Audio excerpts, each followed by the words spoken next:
Okay, so I just got done doing the prep on this piece. So I asked George Stephenson if it was okay if I could do a work in progress video on prepping this piece for molding and casting. He said, sure, go ahead.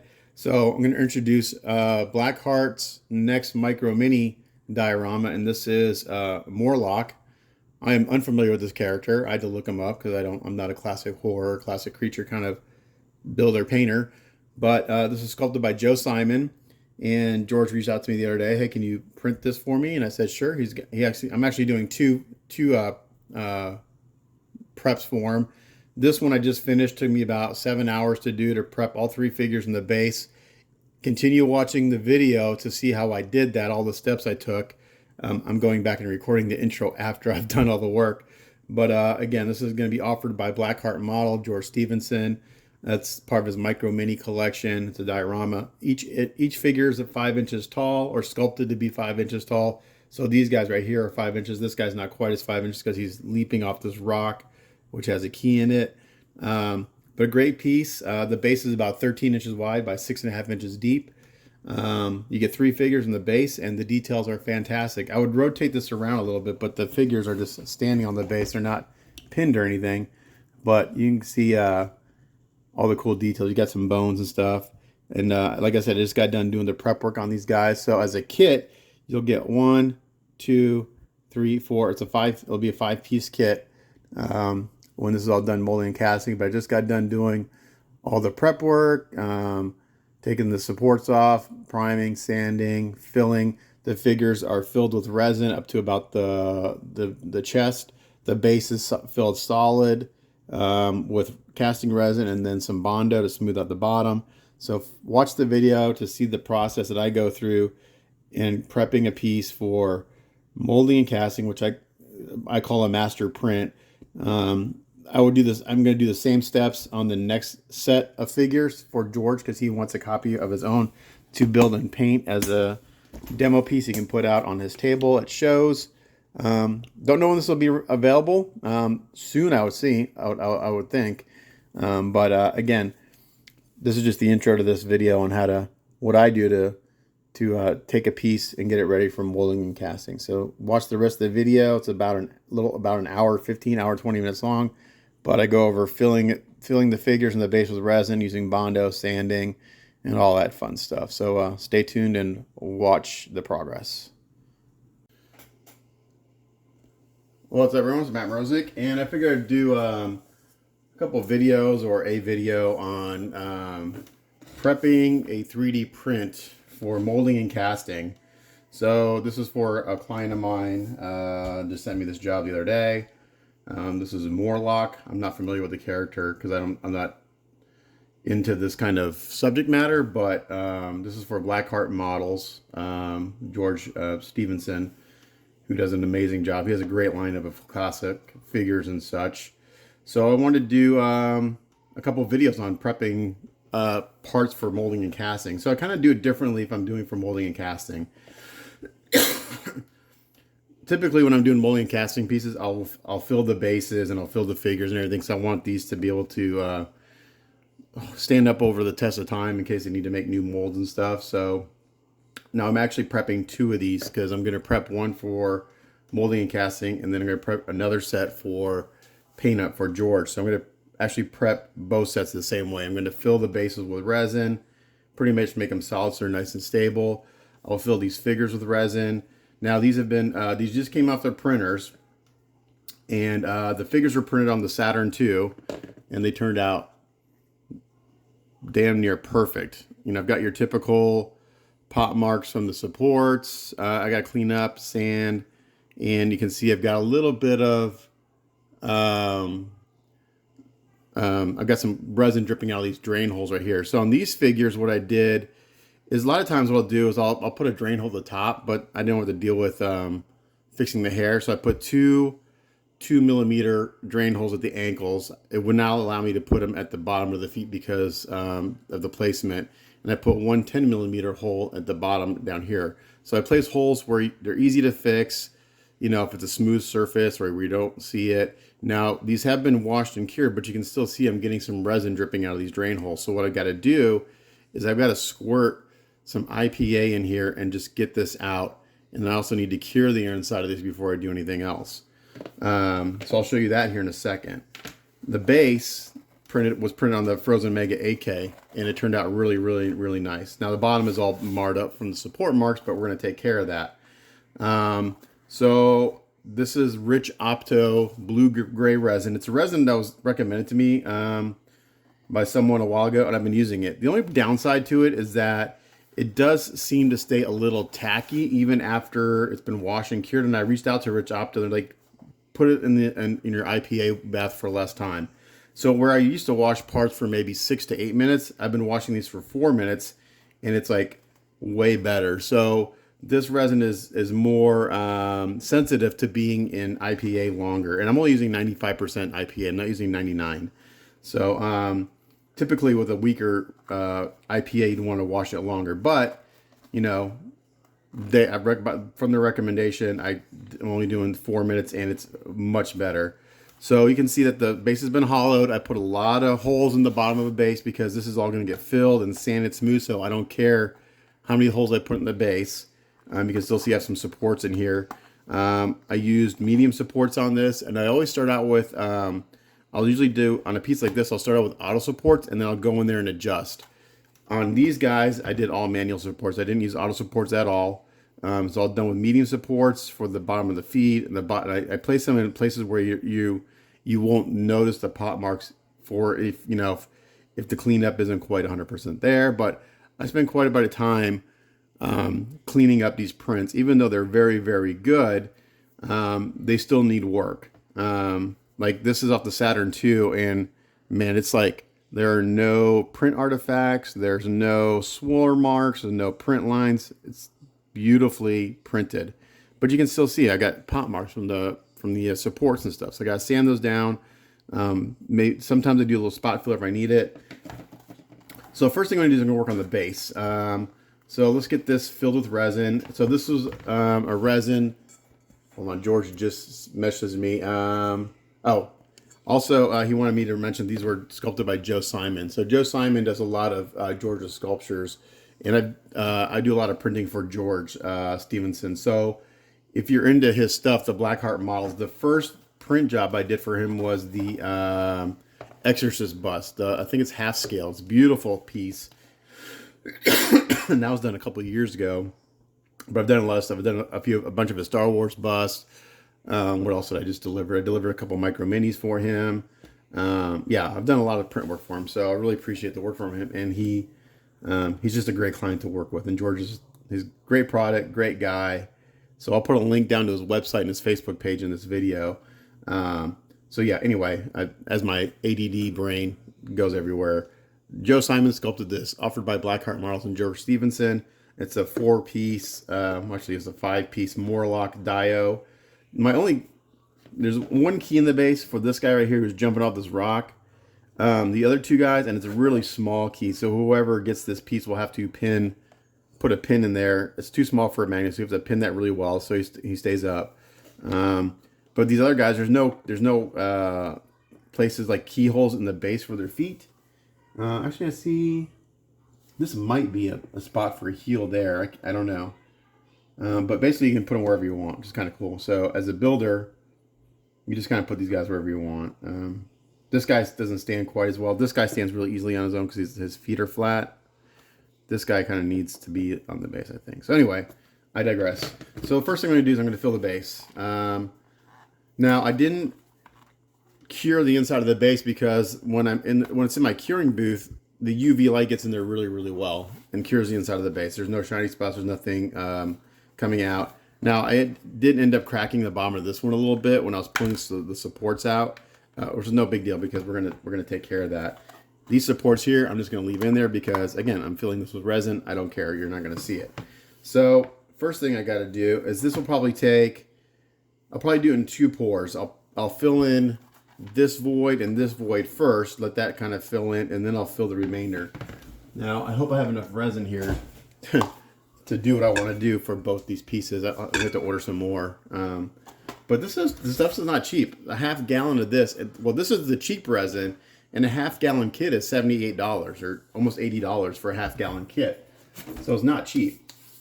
But I posted photos yesterday of a 1/6 Final Fantasy figure Cloud that I'm doing for a client. That's a complete build and paint. In that one, I filled the base, I filled the feet, I filled the legs. So he's nice and sturdy. I added magnets and pins and everything to it. So it's every project's a little different depending on what the final purpose is. So ideally, what I could do is I could get this base propped up pretty level. Let me see if I can do that with some. If I can get it level, I can get this mostly poured in one. So let's use some blue tack here. See if I can't get this guy level.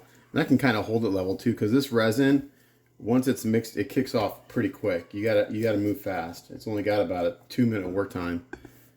So yeah, I can hold this here, and I can pour it in, and I'll just hold it level while it cures. So this is a 1-to-1 mix ratio. Put gloves on. The great thing about this resin is it doesn't stink. It doesn't smell or anything. So they're really good. So I buy these cups at my local paint store. They're automotive paint mixing cups, and the reason I buy them is because they have mixed ratios on the cup.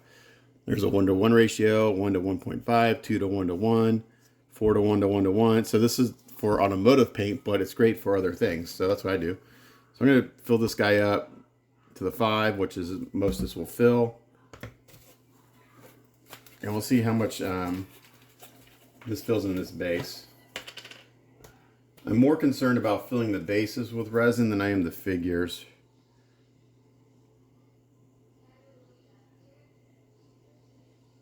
I have the other base printing. It's a 12-hour print for the base.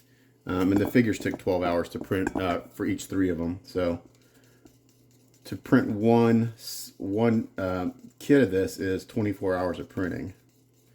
So now I don't mix this a whole lot because it's going to start kicking off here pretty quick. So what I do is I mix this. It's a little, I didn't show it, but when you first put this together, it's a little cloudy, and I mix it till it goes clear. Maybe 30 seconds. There we go. And the more volume, the faster it kicks off. And I like to crimp the cup. And it's a little messy at first, but I really don't care about being messy on the bottom because this is all going to get sanded down.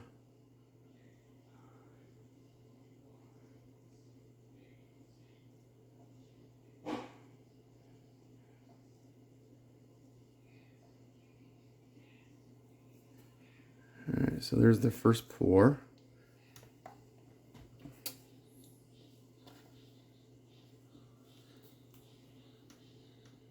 So that filled in this void down there. I'm not sure if it went down here yet. The next time I pour, I'll pour over here. But this should kick off pretty quick. And what I'll do is I'll just use this same cup. I'll let this kick off. And I'll just pour more resin in there and mix it in there again. Because I don't care if there's like little floaters and stuff in here. Again, this is not for like a finished piece.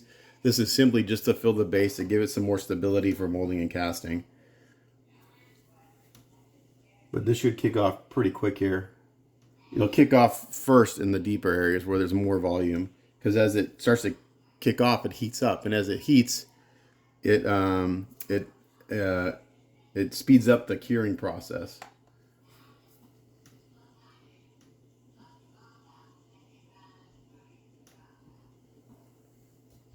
So I'm going to go ahead and mix up another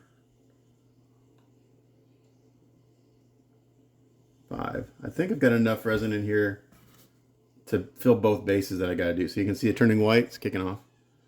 I don't know if I have enough to fill the figures, which is not the end of the world if I can't fill the figures. I just started filling prints a couple months ago. Again, so here's the resin. When I first poured it in, you can see it's a little cloudy. As soon as I start to mix it, it clears up. And once it's clear, I stop mixing and I pour it.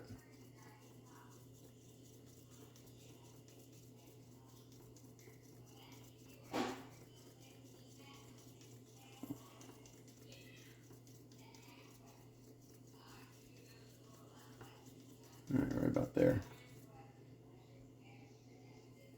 So I have found, because for a while there I was doing 3D prints with thinner walls But what was happening when I was filling them with resin is as it heated up, it would warp the prints a little bit. So then I started going back to, so these are 2.5 millimeter thickness on the walls on these hollow prints. I was doing like 1.5 on some stuff, but it was too thin.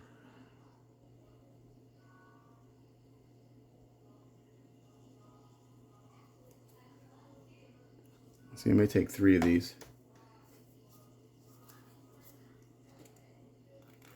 In which case, what I'll probably do is, since George just wants one for paint up, if I run out of resin so I can get this to him quicker, I probably won't fill the base on his. I will fill the holes, and I'll use automotive body filler for that. I'll fill it in, I'll sand it smooth, but the base won't be solid.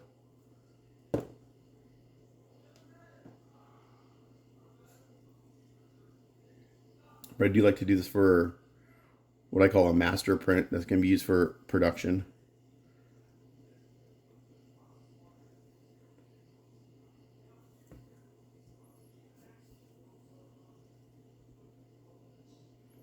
So what I could do also is, how much more resin I got in there? Let's see. Ideally, I can fill this up. Now this is starting to get warm. It's getting hot. This stuff heats up pretty good. All right, so that's already kicking off. So I'm gonna go ahead and mix up some more.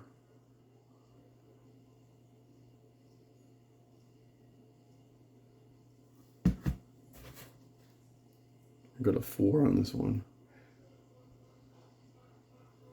Again, I'm just using the same cup. Normally, if I was like making castings, I wouldn't use the same mixing cup, simply because you're gonna get floaters in from your previous mixes, and you don't want that. But for this purpose, where we're just filling it in, adding stability and weight, it doesn't matter. Again, we're gonna mix this for.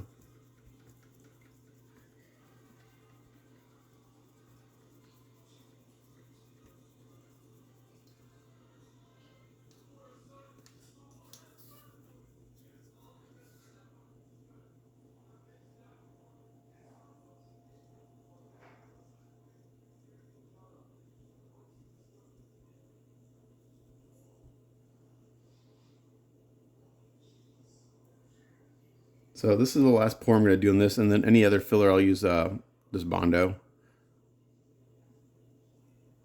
But this resin will give the Bondo something to, a backer to stick to.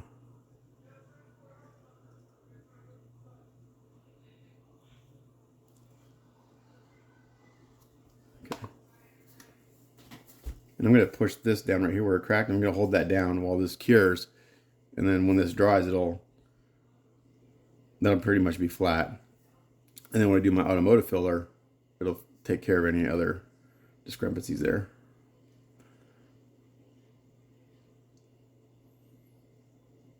So the main cleanup on the base is the bottom. There's a few support marks on the edge. There's support marks because I'll show you how, once this cures, I'll show you how I had it orientated on the build platform.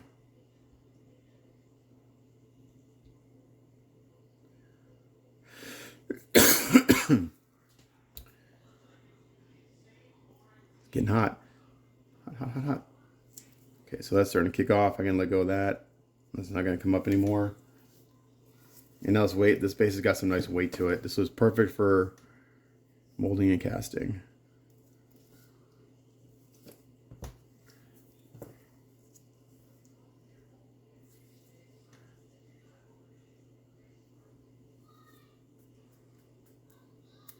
So it's solid right here.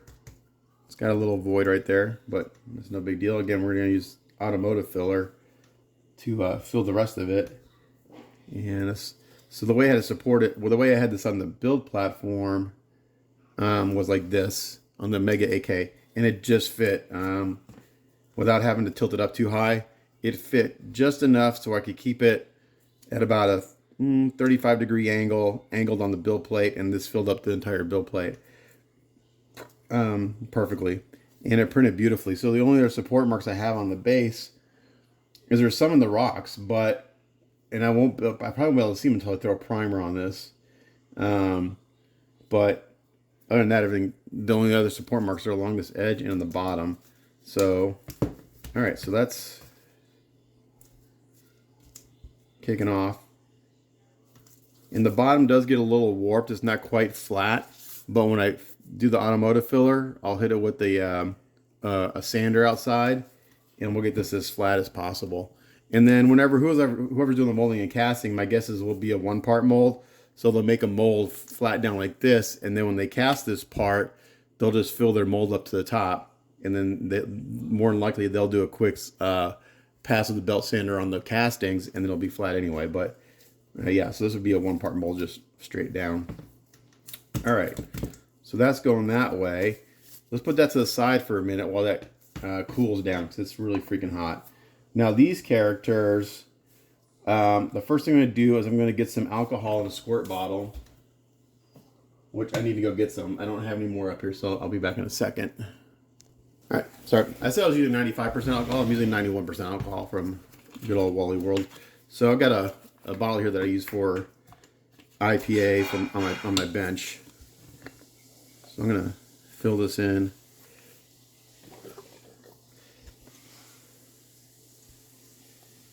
A little bit. And I'm going to squirt some IPA through these little holes to help rinse this out a little bit more over this cup. So I'm going to put it right over the hole. I'm going to give it a good squeeze.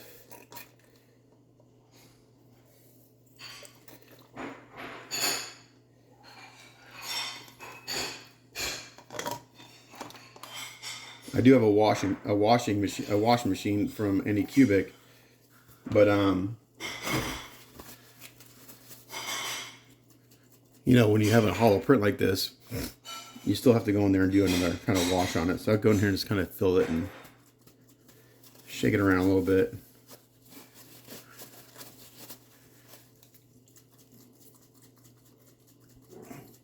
You have to do this, otherwise these prints will crack over time.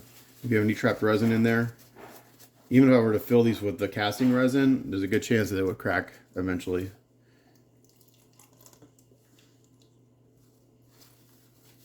Okay.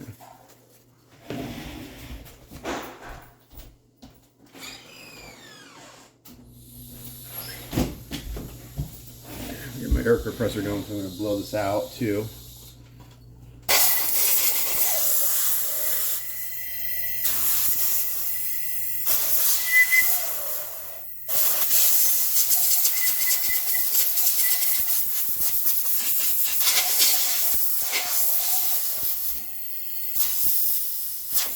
So anyone who says that 3D printing is quick and the printer does all the work, they are sorely mistaken, because there's the digital file prep, which can take a long time. So to prep these files, I've got about 2.5 hours, 3 hours in file prep, just supporting them and everything, and then laying them out on the bill plate, getting ready to print. And then you have the wash, then you have the printing, which the printer's doing the work at that time. Then you got to take the parts off the bill plate, you have to wash them, then you have to cure them, and then you have to do this. And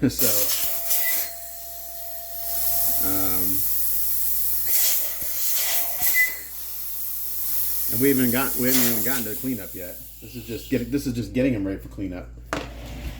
And then I have I made a bunch of these LEDs. Let's see if my batteries have any juice. I bought these UV LEDs off of Amazon and wired these up with 9-volt batteries.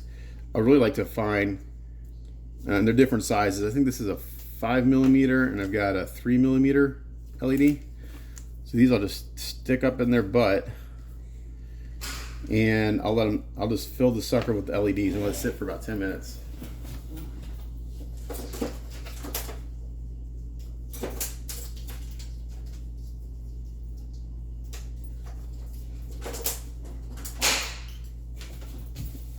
So, I actually need to make some more of these lights, because I've actually broken a few of them. Sometimes I stick so many up in the print that when I go to try to pull them out, they get stuck and they break. I would like to find maybe anyone who watches this. Not many people watch my videos because they're too damn long. But I would like to find a way to do this where I could plug these into the wall without having to go through battery so much. I'd like to find a way to, I don't want battery powder. I want to be able to stick these in, I want to be able to plug it into a wall and not have to worry about going through battery, because I go through a lot of batteries doing this, and I buy cheap batteries because I go through so many. So we're going to fill this guy up. We want this as much light in there as possible, and this will cure any residual resin.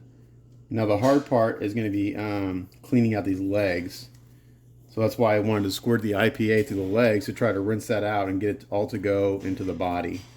Now if I turn off my lights here, let's see if I turn off my lights. A lot of times I'll go into my spray booth with the lights off, and you can see where these LEDs are hitting and how they're curing. So that's a good trick, is if you're curing with LED lights from the inside like this, turn off all your lights and you can see where the light is getting to. And then I move them around. So I'll do this for a few minutes, you know, and this is for every piece. So I've got 6, so I'll have an hour in just post-curing the pieces, because I'll sit here for 10 minutes on each piece. So I'm going to do this to these other 3. I'm going to rinse it out with the IPA. I'm going to blow it out. I'm going to cure the inside like this, and I'll come back when I'm ready to start doing the filling and stuff. Okay, so sometimes where I run into problems. So I did manual supports on this, and there's a few areas where I had to add supports on the inside of the print, and I'm caught on a support. So that's sometimes how I break these lights, is they get caught. There we go. It gets caught on support, and I go to try to pull it out, and the LEDs actually come off the wires. So when you're doing hollow prints, you have to also check for islands on the inside of the print. So as you print more, you kind of know, based looking on the print, where there might be islands. It also depends on the sculptor and how they sculpted it and everything too. So sometimes there's a lot of islands on the inside, sometimes there's not. So I added some supports just along the back here and stuff, because that also helps just support the print as it's printing and will help reduce failures. But I try to do as few supports on the inside of these guys so I can get LEDs in there and cure them. So I just want to point that out, that when you're printing and you're putting supports on the inside and you go to cure them, sometimes your lights get caught on the supports. It's like right now, it's caught on, there's not many in here, but there's just a few in there, and I'm getting caught. So I'm going to continue curing these guys, and then we'll come back and I'll do the body filler on the base, and we'll see if I got enough resin to fill at least one set of figures. And then the other set for George that he's going to paint, I may not fill. But for the master print, I want to try to fill them, so they're just really sturdy, and there's less chance of these parts cracking or breaking from the molding and casting process. Okay, so we went through and I cured the inside. I've got the LEDs just kind of sitting in this guy over here to the side. So now I'm actually going to try to fill these. I think I've got enough resin to fill one set of figures. We'll see. So the first thing I'm going to do is I want to fill the legs so these guys have some weight to them, so they stand up a little bit easier. And I think I'm not sure I'm going to fill them solid, but I may fill them up to the waist. But I got to plug these holes first. So what I like to do is actually use blue tack for that. And then I'll fill in the rest of the void with some filler. Actually, you know what I'm going to do? I just had a brain fart. I'm going to fill them first, duh, and then fill with resin. So for little holes like that, sometimes my brain works, sometimes it doesn't. I like to use baby powder and super glue for little holes like this. And I get a toothpick.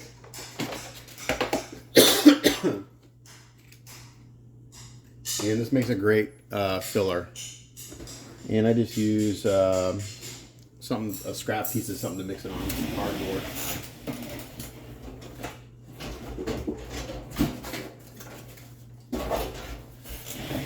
So we get a little bit of so this is just plain old baby powder.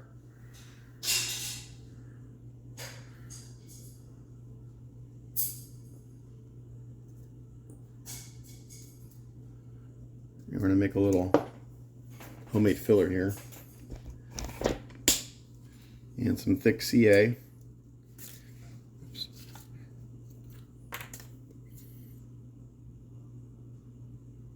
And we're going to make a paste.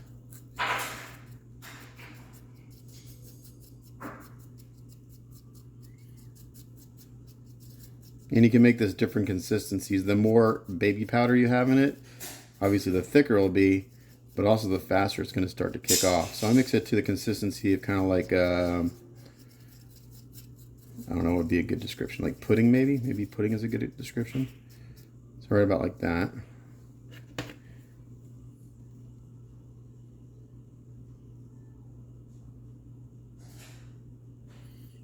That hole.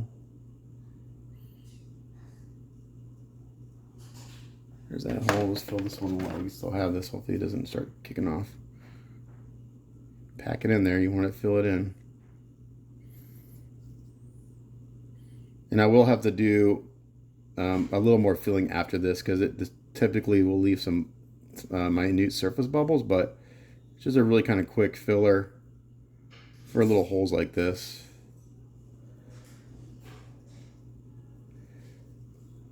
Just like that. And don't hit it with zip kicker, because if you hit it with zip kicker, you'll definitely get bubbles. Just let it cure. It'll cure pretty quick.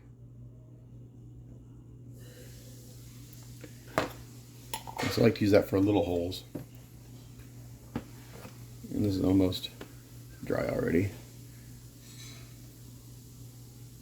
So I'll come back when this is dry. We'll sand it down, then we'll fill it with some resin. Okay, so that's dry. It only took about 35, 40 seconds.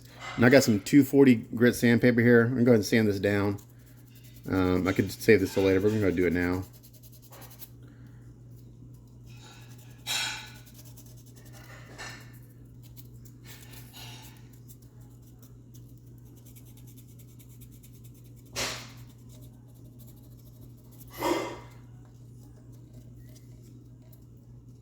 So I always give my prints a light sanding, avoiding any like texture and stuff. But these figures don't have any skin texture sculpted in.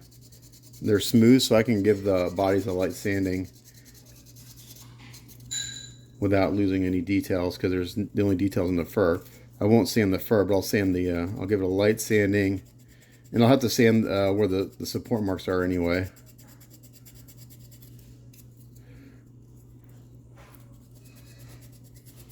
And 240 is a good grit to start with. It's not too coarse, it's just coarse enough where you're not going to destroy anything.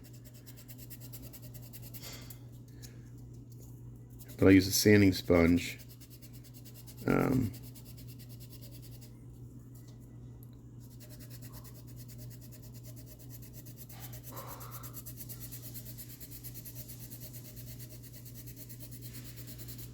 Alright.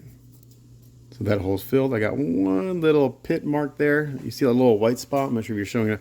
That's a little air bubble. We'll fix that with a little red putty. After we prime it, we'll see if it shows. If it shows, we'll hit it with a little spot putty.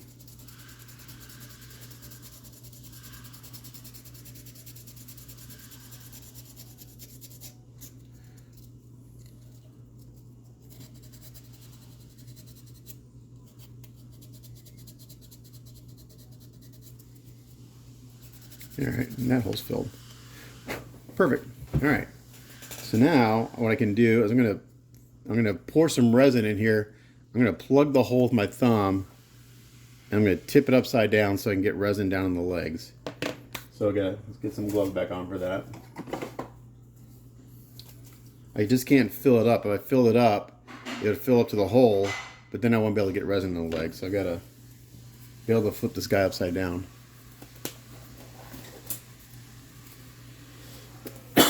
Excuse me. Alright, so I'm going to guess for this guy, we're going to just fill this up to the 2.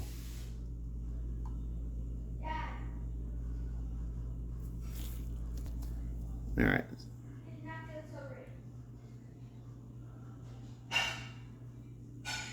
This probably, that may be too much. We'll see. I'm looking at the volume. I could fill the figure with water, dump the water out, and get an accurate like volume count, but then I gotta dry the inside out and stuff, so I just kind of guesstimate.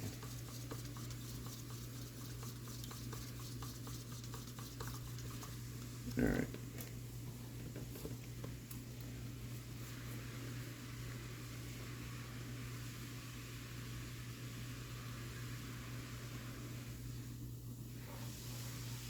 Oops, way too much, dang it. That's exactly what I was worried about. Okay, so now what I gotta do is I gotta clean this off before that solidifies. So I'm gonna just take some thinner and rinse off the excess resin. So I'm off camera here. I'm taking some lacquer thinner in a squirt bottle and rinsing that off over just a bucket here I have on the floor. And I'm gonna get a toothbrush. I've got it plugged in my hand. I've got it turned upside down, but I gotta get that excess resin that spilled out off of him. And lacquer thinner does the trick. So I got it. I'm holding it like this, and I'm using a toothbrush and lacquer thinner to get that excess resin off. All right, so up to the 2 is more than enough. And I can actually, while this is curing, I can kind of shake it around a little bit, but I got it down in this leg at least.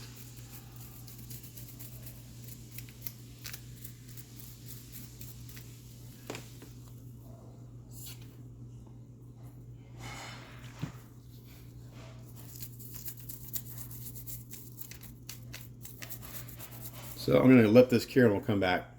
Okay, so I took my thumb off and some of the resin came out again, but what you can do is before it solidifies 100% is you can still take it off the surface. As long as it's not 100% cured, it'll come off. But once it's 100% cured, it's on there for good. You got to sand it off. But so I got the legs filled with resin. It's probably filled up to about, I really can't tell. My guess is it's probably up to the, well, I filled the whole body up and it ran over, so I think there's plenty of resin in here. So I had to switch my fingers because this thumb was getting really hot from it setting up. But that was a little mess. So the first one was a little bit of a snafu, but now I know how much resin I need. So I had to the 1 left over, so I'll just need to mix up to the 1 for the other guys. Should be about the same volume. So anyway, I'm going to let this, again, we're going to continue to clean up the excess resin with some lacquer thinner on this guy, and we should be okay. Okay, so crisis averted. I was able to get off 90% of the resin that came out. I got a little bit right here, but I'll just sand that off when I clean up the supports, no big deal. And then the rest of this void, I'll fill in with some body filler. But yeah, that was a little bit of a snafu, but you know, I like to show mess ups on camera too, because it just goes to show that I screw up quite a bit. So feeling this, he's pretty full. I think he's full all the way up to the, I think it's at least his torso's filled. I'm not sure there's any resin in the arms. I can't tell. They're not warm, but the whole torso is warm and the legs are warm. So he's pretty solid. So this will really hold up to molding and casting really, really well.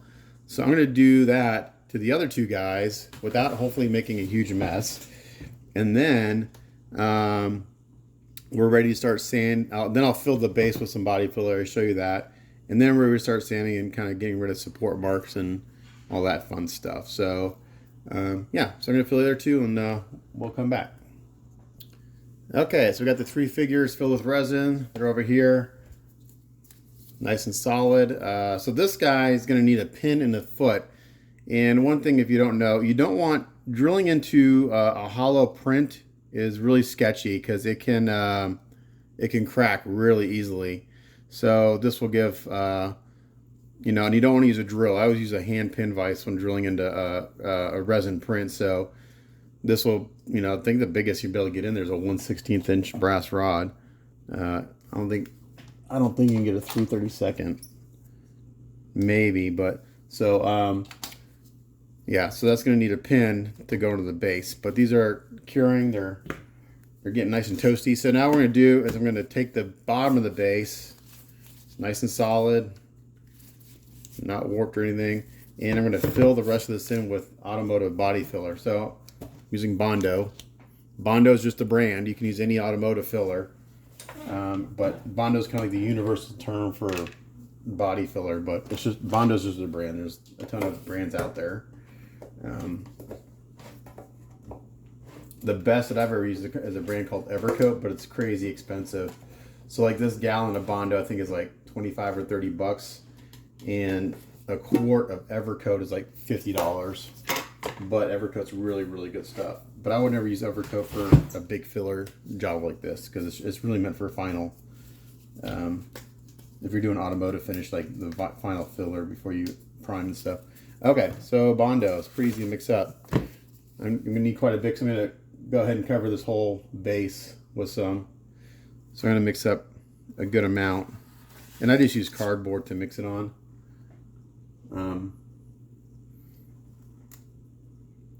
So I'm gonna mix up a good amount because I want to fill all these holes, smooth it out, and then I'm gonna take it outside with a power sander and sand it down. And then for hardener, I got red hardener. And the more hardener you put in, the faster it kicks off. But you have to make sure you put enough in for it to kick off, because you can put too little in actually.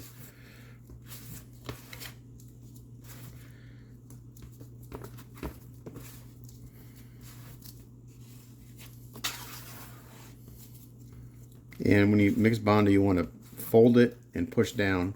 It'll reduce air bubbles. I'll still get some air bubbles that I might have to fill in the end, but this will help reduce air bubbles. And I've got some chunks in there just from,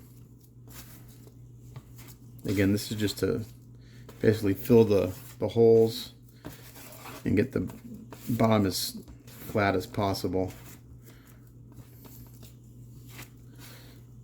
Alright, so that's mixed up pretty good.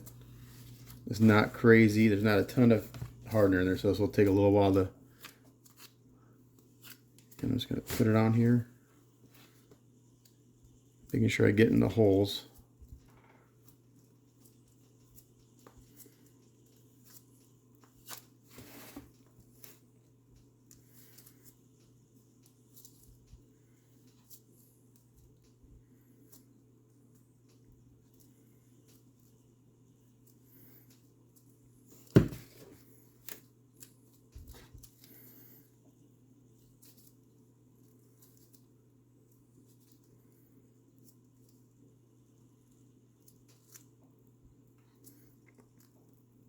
And once I get those holes filled the way I want, then I'll go in here and I'll start smoothing this out as best I can before it kicks off.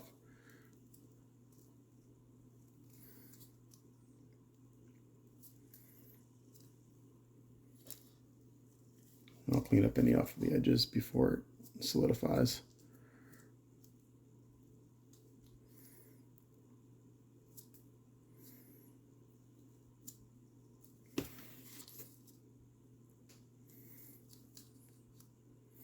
And kind of like with the resin, as long as it's not 100% cured, you can still kind of clean it off the edges. So where I got some here on the edges, before 100% cures, I'll just make sure I clean that off as best I can.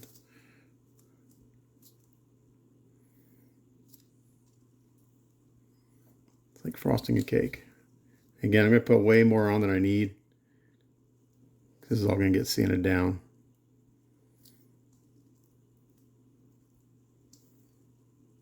The main concern is getting the drain holes filled.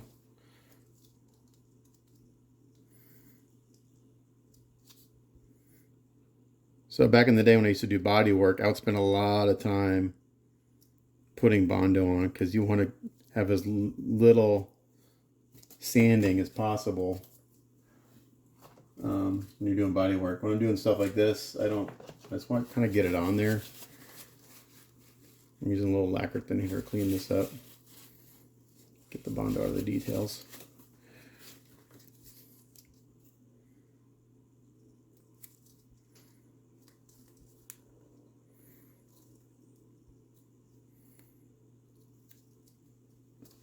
So I'm going to put a little extra here where these holes are. Again, I'm going to go out there and sand on this quite a bit. I'll use a disc sander with some 60 grit on it.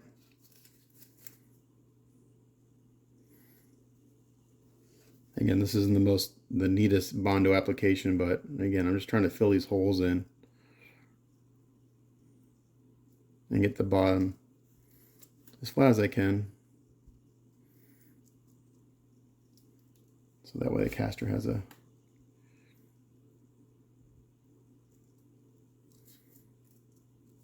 Alright, so that's pretty good. Again, not the neatest, but that's what sanding's for. Okay. I'm going to clean some of this off. Oops, I got quite a bit right here. Get some lacquer thinner. Paper towel and get that out. I don't want it in the details.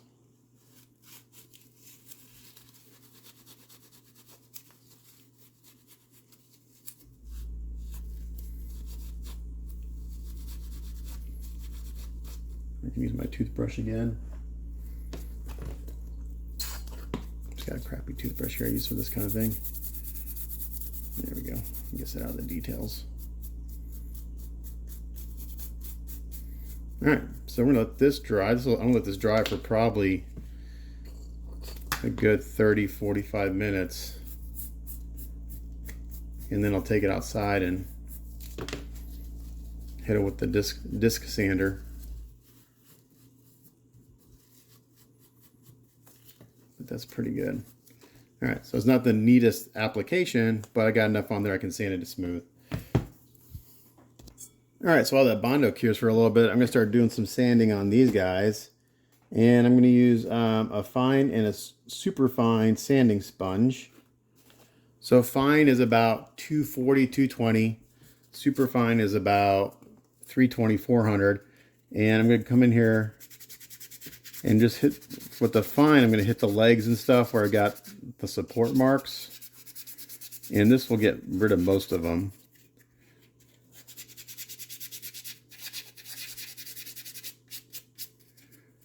So I'll do it once. I first do it with the fine, and then I follow up with the super fine, and then primer will take care of any of the sanding scratches. And I just use Krylon primer for these. It's perfect for this kind of thing.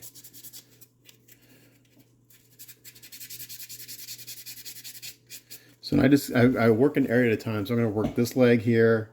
As I sand, any little divots from the support marks will fill with dust. And that's kind of like a sanding guide. So I put quite a few supports on the bottom of the feet, since that was the part closest to the bill platform. So I'm going to hit that pretty good. But again, I used medium support, so the pot marks are pretty minimal. And I'm using Chi2 box as my slicer. I do have lychee, but I haven't really used it. And this rich opto resin sands really nice. It remains semi-flexible, which is great. It's not too brittle.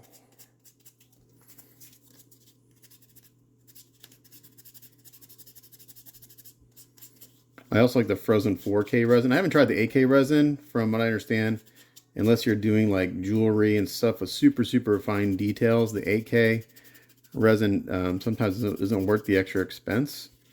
So I've just been using the 4K resin, and it's been doing really well.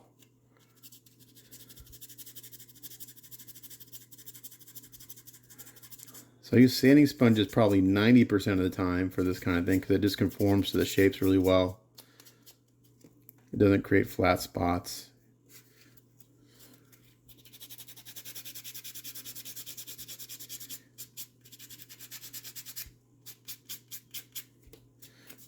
So I'll do an initial sanding like this, and then I'll do a rounder primer, and then the primer will tell me anywhere I gotta go. I've never gotten all my prep work perfect the first time. I've always had to prime and then check and then do some more. Now right here I've got a pretty good pot mark, which probably tells me I accidentally put a heavy support there, unfortunately.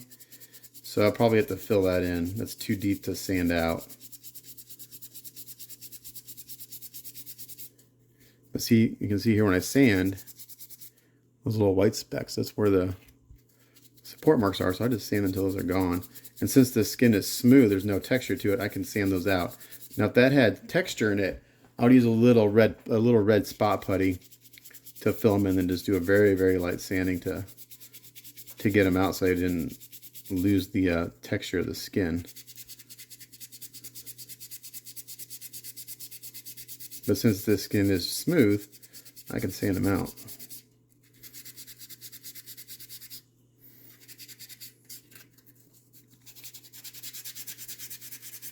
And some people may ask, why didn't I print these guys solid? I usually don't print solid when it's a really small part like the hand. Simply because they start to get really heavy. And as your part gets heavier, you need more supports.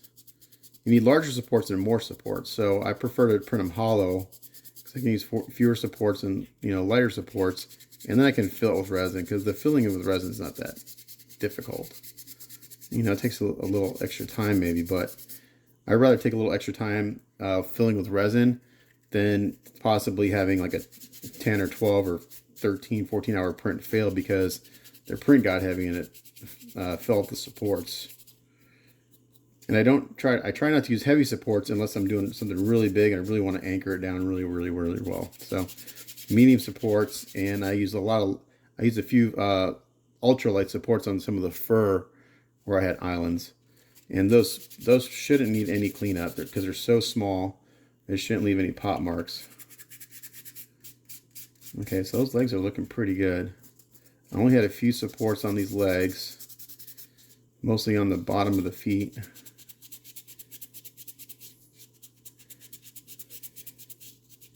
And then I had quite a few supports along this back edge of his, I guess, loincloth, or whatever you want to call it. So I can come back here and I can sand this pretty good because you're not going to see it.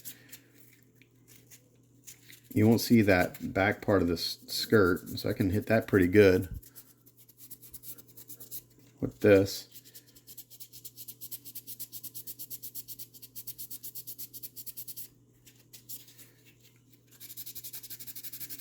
So I've got 6 of these figures to do because I'm doing 2 sets.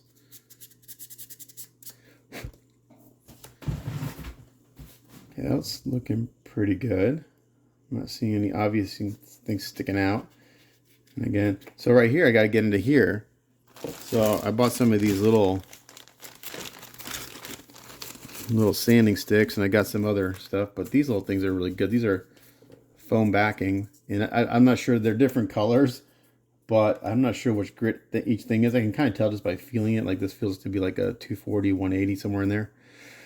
So to get in here, so I don't, hit other areas, I can just use this little foam stick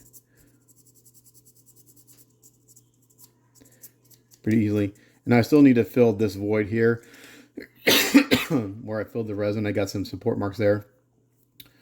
I'll probably hit that with some body filler. And then the other support marks I have are on the back. I put just a few on the back just because I had these guys supported kind of like this guy was like this and leaning backwards. So I put a few supports on the back just to help support the weight.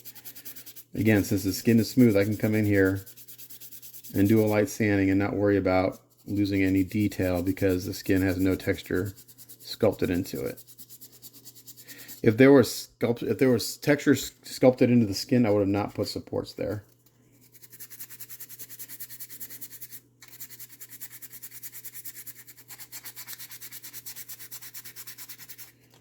But again, since I use medium supports, they sand it out pretty good. Now, again, primer will tell me if I have any more work to do. But initially, that looks like they came out pretty well.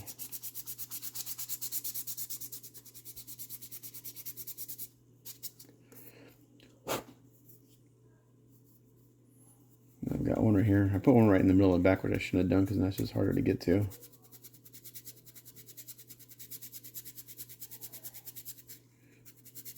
So I may need a little red putty there. A little Bondo spot putty. And I do that after I prime because it'll the spot putty will stick to primer as long as it's been sanded a little bit. Okay. I'm seeing a little bit right here. You can see the shiny spots where the supports were, so you can just kind of sand those down until they're gone. I did put a few on the bottom side of the arms. I'm going to come in here with a stick because I want to try to avoid that fur.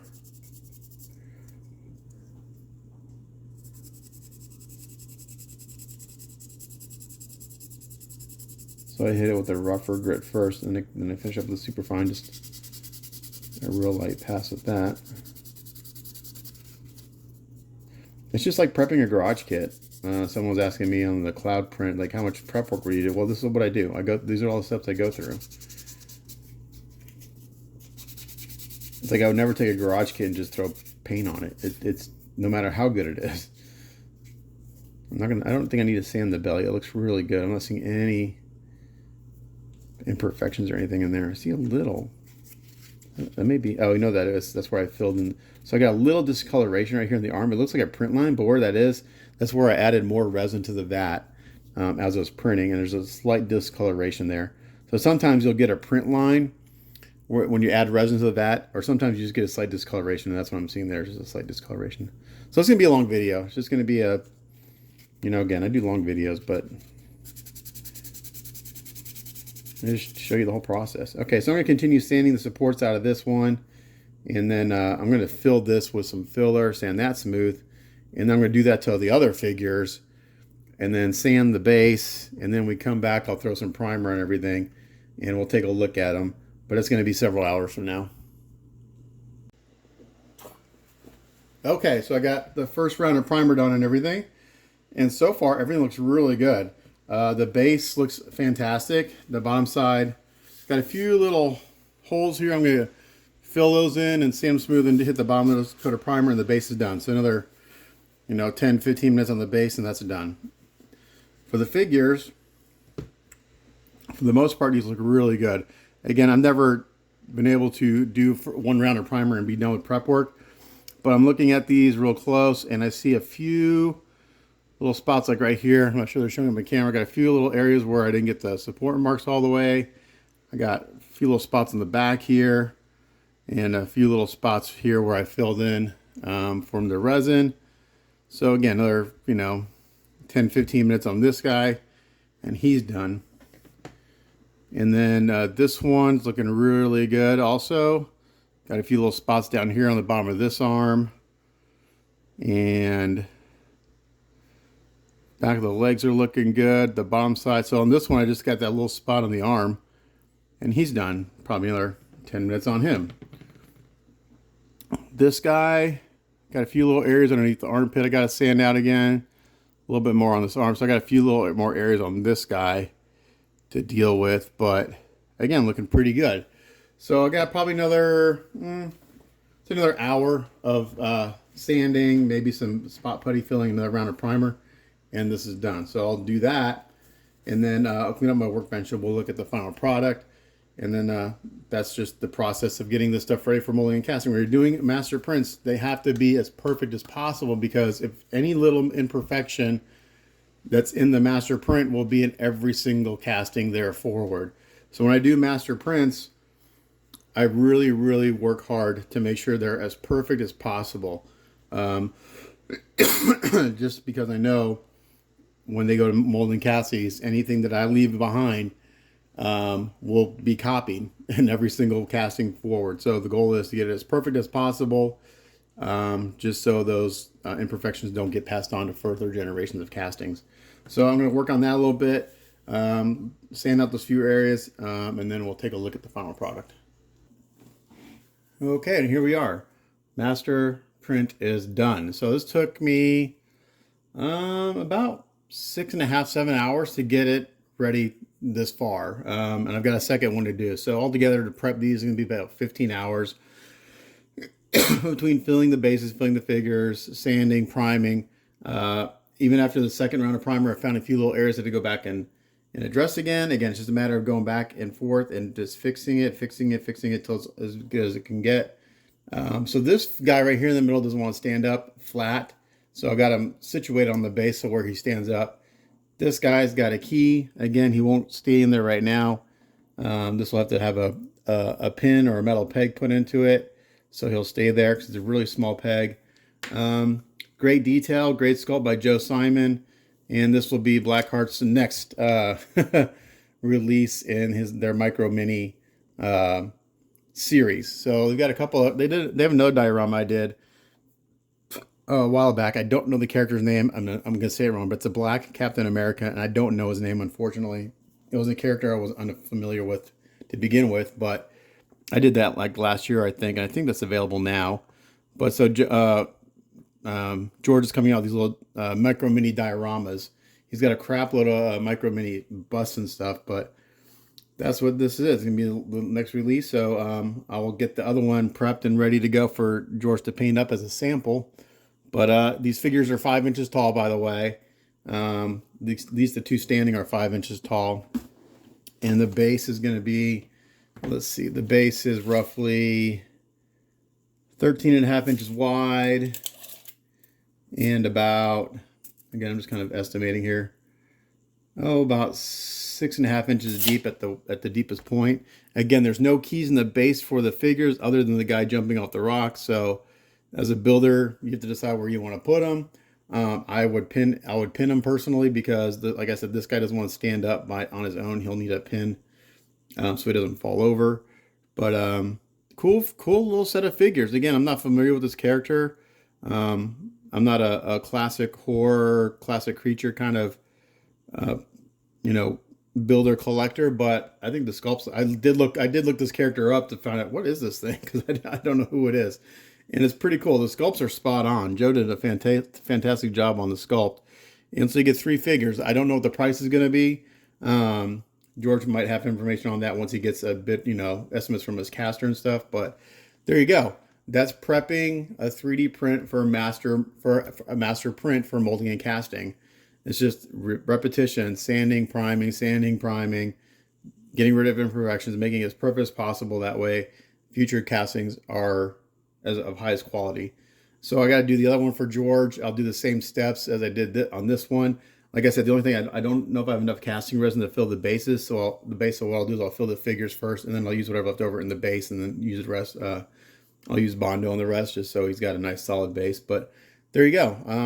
About a little over an hour video on how to do this, but overall it's about 3/4 of a day for me, about 7 hours. Excuse me, to do this 3-figure diorama base. If this was a garage kit, it'd probably take me that same amount of time, about a day, to get it prepped, ready for building and painting. So thanks for watching. And if you have any questions, let me know, or any suggestions. I appreciate it. Talk to you guys later. Bye.